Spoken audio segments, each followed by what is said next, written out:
मी सुवर्ण दुपारच्या बातम्यांमध्ये आपल्या सगळ्यांचं स्वागत।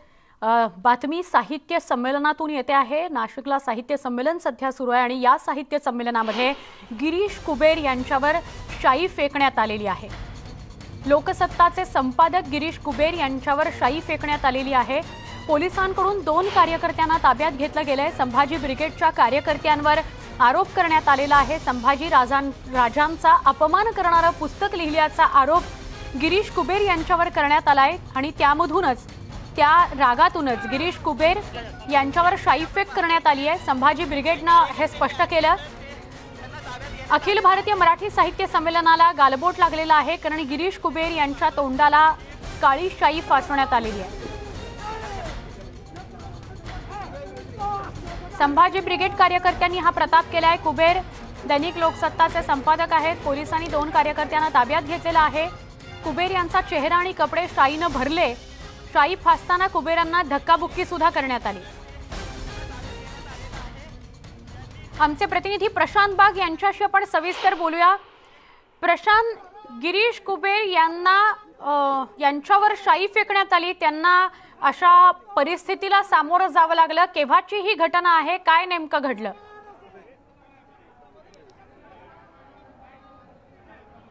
सुवर्ण, अखिल भारतीय मराठी साहित्य संमेलन वेगवेगळ्या कारणांनी कायम चर्चेत आधीपासूनच राहिलंय। वाद, ग्रहण, आणखी आज अखेरच्या दिवशी गालबोट या घटनेनं नक्कीच लागलंय।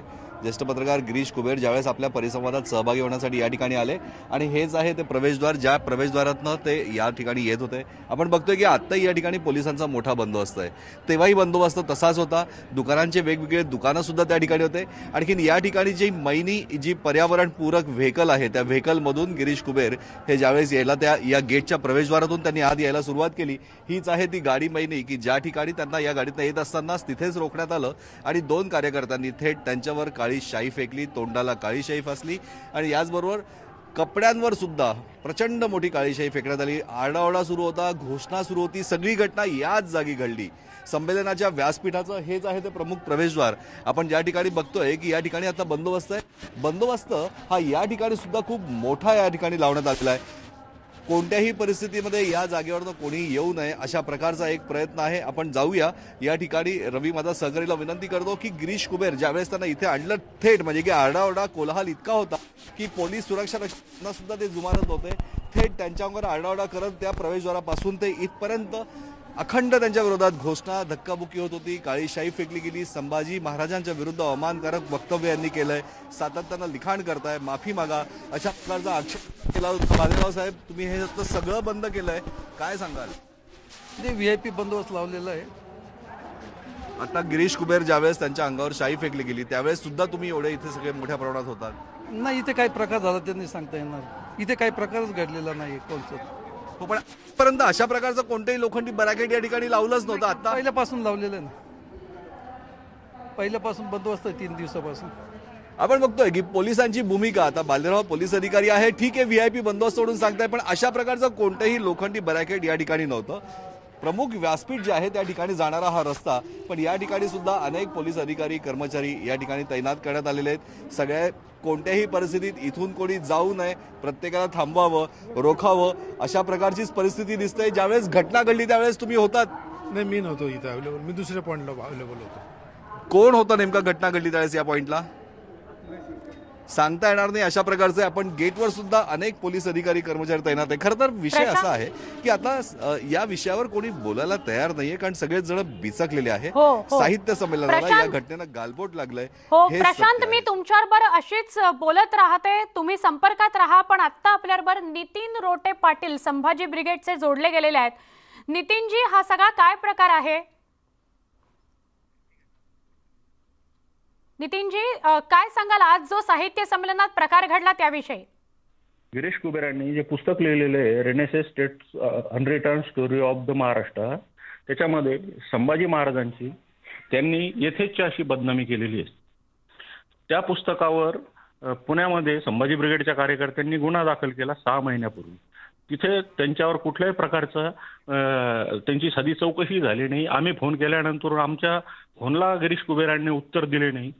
जर संभाजी महाराज किंवा शिवकुळाची जर हे बदनामी करत असतील तर मग महाराष्ट्रातला किंवा ह्या देशातला नक्की. किंवा मग तो विदेशातला जेम्स लिन जरी असला तरी त्याला शिवप्रेमी असाच धडा शिकवल्याशिवाय राहणार नक्की. नाही. नितीनजी धन्यवाद, आपण न्यूज 18 लोकमत समोर बोलात त्याबद्दल. थेट आपण जाणार आहोत कराडला. देवेंद्र फडणवीस बोलत आहेत. एक मोठं परिवर्तन घडत आहे, केवळ कोविडमुळे नाही, तर ज्या प्रकारे आम्ही हळूहळू विकसित होतो आणि ज्या प्रकारे टेक्नॉलॉजीचा विकास होतोय, टेक्नॉलॉजिकल ॲडव्हान्समेंट नंतर एक मोठं परिवर्तन हे आपल्याला समाजामध्ये पाहायला मिळतं आहे. And there is know field which is untouched by technological innovation. A few years back, I went to a startup conclave, and there was a startup which was headed by two youngsters. It was a machine created by them which had capacity to take 50,000 photographs of your retina in fraction of a second. And after taking those 50,000 photos, it could diagnose with precision what has happened to your retina. Now I feel that it's a challenge to our doctors as well. But having said that, I don't feel that it is a challenge. Technology is something which is like a horse. You can sit on the horse and you can ride it. Technology is also like that. You can use the technology for the benefit of the community. And I think that even in the field of medical sciences, the technological advancement is changing the entire space, the entire sphere. इतक्या मोठ्या प्रमाणात या तंत्रज्ञानामुळे संपूर्ण जग बदलत आहे. मागच्या काळात आमच्या समोर सगळ्यात मोठा प्रश्न होता की डॉक्टर्स हे ग्रामीण भागामध्ये जायला तयार नाहीत. आमचे डॉक्टर्स जे आहेत हे विशेषतः सरकारी आमच्या हॉस्पिटल्समध्ये ग्रामीण भागामध्ये जायला तयार नाहीत. आता याच्यावरचा उपाय काय? डॉक्टर्स तर गेलेच पाहिजेत. मग आम्ही हा प्रयत्न केला की डॉक्टर जर ग्रामीण भागात जायला तयार नाही तर ग्रामीण भाग टेक्नॉलॉजीच्या माध्यमातून आपल्याला डॉक्टर जवळ कसा आणता येईल. आणि मग वेगवेगळ्या इनोव्हेशन्स मधून टेलिमेडिसिनच्या माध्यमातून आज अशा प्रकारचे इंटरव्हेन्शन्स तयार झाले आहेत की कुठेतरी शहरामध्ये एक डॉक्टर बसलेला आहे आणि त्याला वेगवेगळ्या प्रकारच्या आमच्या नेटच्या माध्यमातून आम्ही काही इक्विपमेंट जोडलेले आहेत की ज्या माध्यमातून अगदी 200 किलोमीटर दूर बसलेल्या डॉक्टरला इथे स्टेटोस्कोप लावला तर त्याला तिथे ऐकायला येतं.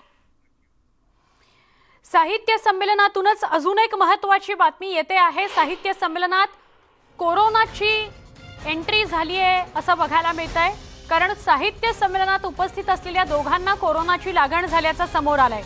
संमेलनाच्या प्रवेशद्वाराजवळ चाचणी करण्यात आली. संमेलनाचा अखेरचा दिवस असल्याने गर्दी बघायला मिळते आणि नाशिक साहित्य संमेलनात त्यामुळे चिंता वाढलेली आहे. आजचा रविवारचा सुद्धा दिवस आहे आणि त्यामुळे सुद्धा आज गर्दी आहे साहित्य संमेलनात. आमचे प्रतिनिधी प्रशांत बाग आपल्या सोबत आहेत. प्रशांत, कोरोनाचे रुग्ण 2 आढळलेले आहेत, कोरोना पॉझिटिव्ह 2 रुग्ण आढळलेत असं कळतंय, काय सांगाल?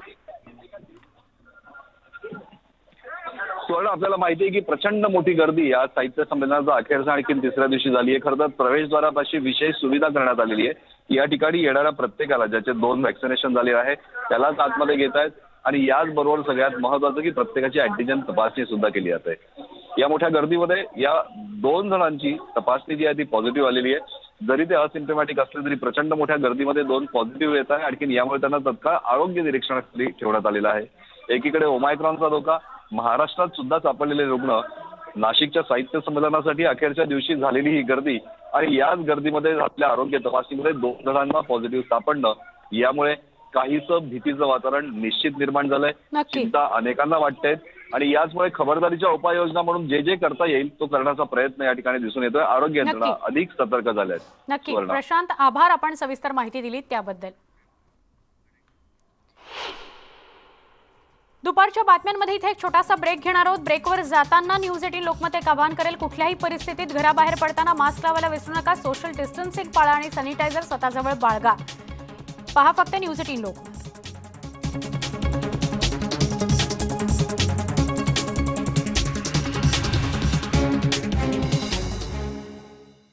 नाशिकमध्ये साहित्य संमेलन गेले 3 दिवस सुरू आहे. आजचा साहित्य संमेलनाचा शेवटचा दिवस आहे आणि रविवार असल्यानं प्रचंड गर्दी साहित्य संमेलनात आज बघायला मिळत होती. पण या साहित्य संमेलनात 2 कोरोनाचे रुग्ण आढळून आलेले आहेत. दोघांना कोरोनाची लागण झाल्याचं समोर आलंय.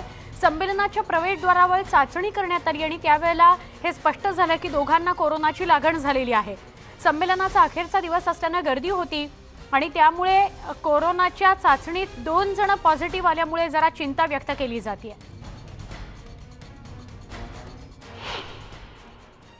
दुपारच्या बातम्यांमध्ये इथेच थांबतोय. जाताना एक आवाहन, मास्क कुठल्याही परिस्थितीत घराबाहेर पडाल तेव्हा लावायला विसरू नका, सोशल डिस्टन्सिंग पाळा. कोरोनाची त्रिसूत्री आपण काटेकोरपणे आता पुन्हा एकदा पाळायला हवी आहे ओमायक्रॉनच्या पार्श्वभूमीवर. बुलेटिनमधून निरोप घेताना दिवसभरातल्या महत्त्वाच्या आणि ताज्या बातम्या जर तुम्हाला पाहायच्या असतील आमच्या यूट्यूब चॅनलला सबस्क्राईब करा. न्यूज 18 लोकमतला सबस्क्राईब करायला विसरू नका. फेसबुकवर आम्हाला फॉलो करायला विसरू नका.